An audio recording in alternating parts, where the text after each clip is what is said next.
Invasión de la frontera española en Ceuta. ¿Por qué está pasando y qué nos dice todo ello sobre la situación y la salud del Estado español? Veámoslo.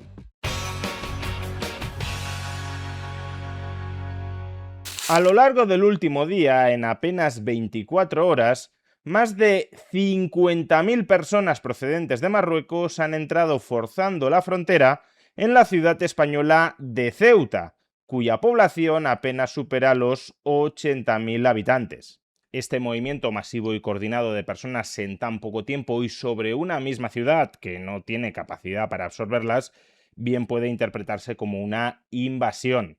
Porque sí, muchos liberales estamos a favor de la libertad de movimientos de personas entre estados, pero desde luego no bajo cualquier condición. Dentro de España, por ejemplo, existe libertad de movimiento de personas entre sus ciudades, pero no aceptaríamos que 500.000 españoles, todos ellos fueran de golpe a la ciudad de Ceuta para vivir acampando en sus calles, porque eso imposibilitaría que los residentes pudiesen seguir desarrollando sus actividades normales, no podrían ni siquiera utilizar las calles. Y por la misma razón tampoco parece aceptable que 50.000 personas de momento, y ya veremos cuántas más durante las próximas horas, entren desde Marruecos a la ciudad de Ceuta sin ningún tipo de contrato de trabajo o sin ningún tipo de contrato de alquiler que les permita habitar funcionalmente en la ciudad, sino simplemente para tomar por asalto sus calles y en el extremo quizá incluso tomar el control político de la ciudad en favor del Reino de Marruecos. Es por eso que digo que estos movimientos, esta especie de marcha verde similar a la que Marruecos ya llevó a cabo en el Sáhara Occidental,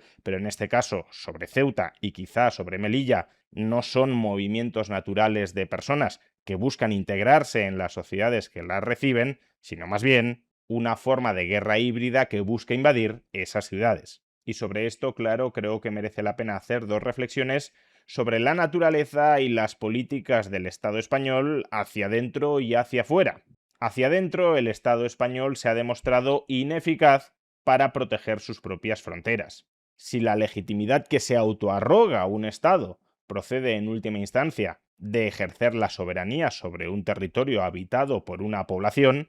en este caso está claro que el Estado español no es capaz de legitimarse a sí mismo en la ciudad de Ceuta, porque está permitiendo una invasión de ese territorio para suplantar su soberanía. Y esta ineficacia del Estado español para salvaguardar su propia soberanía sobre un territorio y sobre una población se puede explicar o bien por incapacidad o bien por falta de voluntad, o quizá por ambas a la vez. Por un lado, la incapacidad es bastante obvia, lo estamos viendo no solo en este caso, lo hemos visto también en la falta de capacidad para ser eficaz a la hora de contrarrestar unos incendios, o a la hora de contrarrestar unas inundaciones, o a la hora de hacer frente a casi cualquier situación extraordinaria que suceda dentro de España.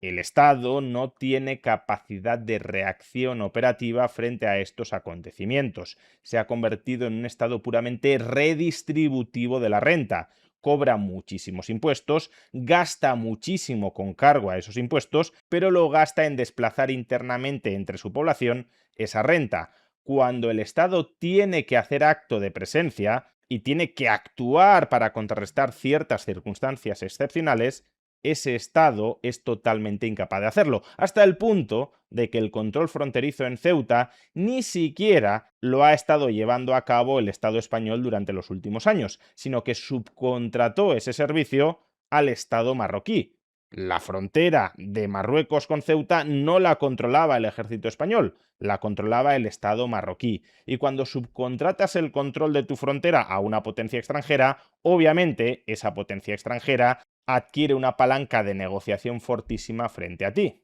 que es lo que ha estado haciendo Marruecos durante mucho tiempo. O me das lo que te pido, o no controlo eficazmente la frontera porque tú no lo haces y por tanto te genero una crisis social o incluso política. Y por otro lado, la falta de voluntad para defender esas fronteras puede deberse a diversas circunstancias. Por ejemplo, que la clase política española esté infiltrada o esté comprada corruptamente o incluso esté chantajeada si tiene información muy comprometedora por la clase política marroquí. Por ejemplo, ¿por qué Pedro Sánchez, de la noche a la mañana, sin ningún tipo de debate público, y en contra de todo lo que había venido defendiendo siempre la izquierda, gobernando en coalición con la izquierda. ¿Por qué Pedro Sánchez cambió la postura tradicional del Estado español con respecto al Sáhara Occidental para ceder íntegramente a las pretensiones de Marruecos? No por falta de capacidad estatal, en ese caso era una política exterior, no de capacidad estatal,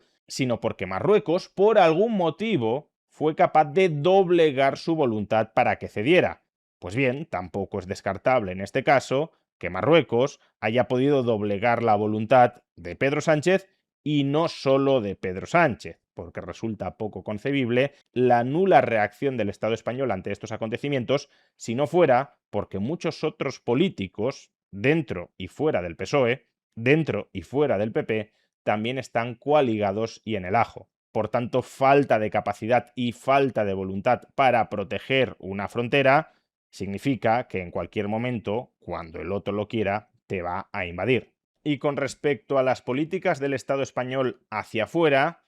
¿qué decir en este caso? Cuando un Estado tiene escasa capacidad interna pero tiene buenos aliados,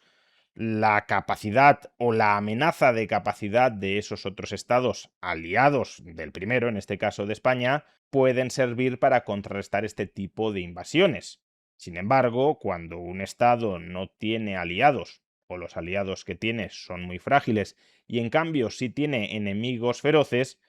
pues se invierten las tornas, porque en ese caso tus enemigos se alían con tu invasor y por tanto tienes las de perder. Y eso es hasta cierto punto lo que está ocurriendo. En esta polémica, claramente Estados Unidos e Israel están del lado de Marruecos, como poco pasivamente, dejando hacer, y en realidad probablemente de manera activa, es decir, espoleando y justificando estos movimientos. Pedro Sánchez durante los últimos años no ha parado de enemistarse con Estados Unidos y sobre todo con Israel, y ahora, claro, estas potencias se la devuelven. Que cuidado, aunque no se hubiese enemistado tanto con ellas, muy probablemente en esta situación estarían del lado de Marruecos porque es un aliado mucho más sólido y estable de lo que pueda llegar a ser España. Pero si además les has estado metiendo el dedo en el ojo, pues todavía lo hacen con mayor energía. Y al mismo tiempo que el Estado español durante los últimos años ha agravado la enemistad de los aliados de Marruecos hacia el Estado español,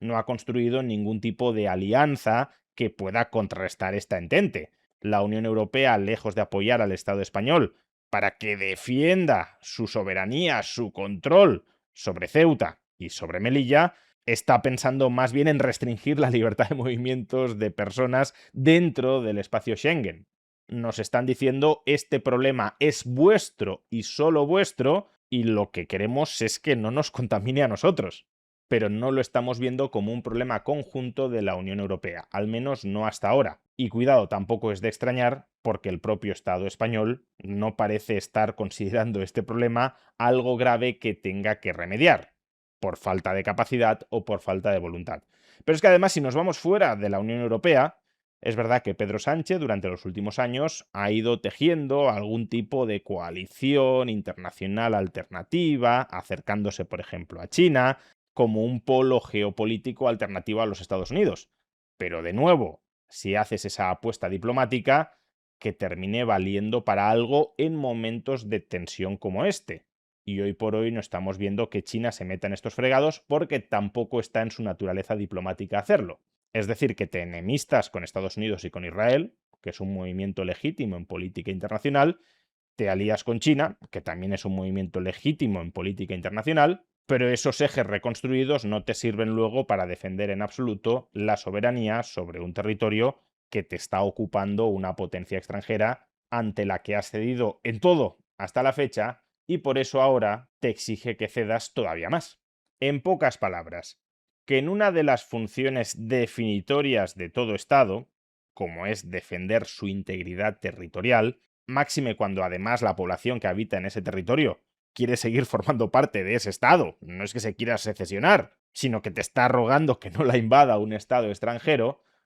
en una de las funciones nucleares de cualquier Estado, que es la de proteger su propia soberanía, su propio territorio, su propia población, el Estado español está fallando estrepitosamente. Está fallando tanto por políticas internas, el progresivo consumo de los recursos públicos en redistribuir la renta y no en dotar de capacidad de actuación a ese Estado frente a catástrofes, como pueda ser esta invasión poblacional, y también está fracasando por su política exterior, que no ha ido dirigida ni mucho menos a constituir alianzas que le permitan preservar su integridad territorial. En suma, cada vez más el Estado español es un Estado fallido y cuando el resto de estados, que son máquinas voraces de conquista y de dominación, huelen sangre en uno de sus competidores, pues se lanzan a despedazarlo.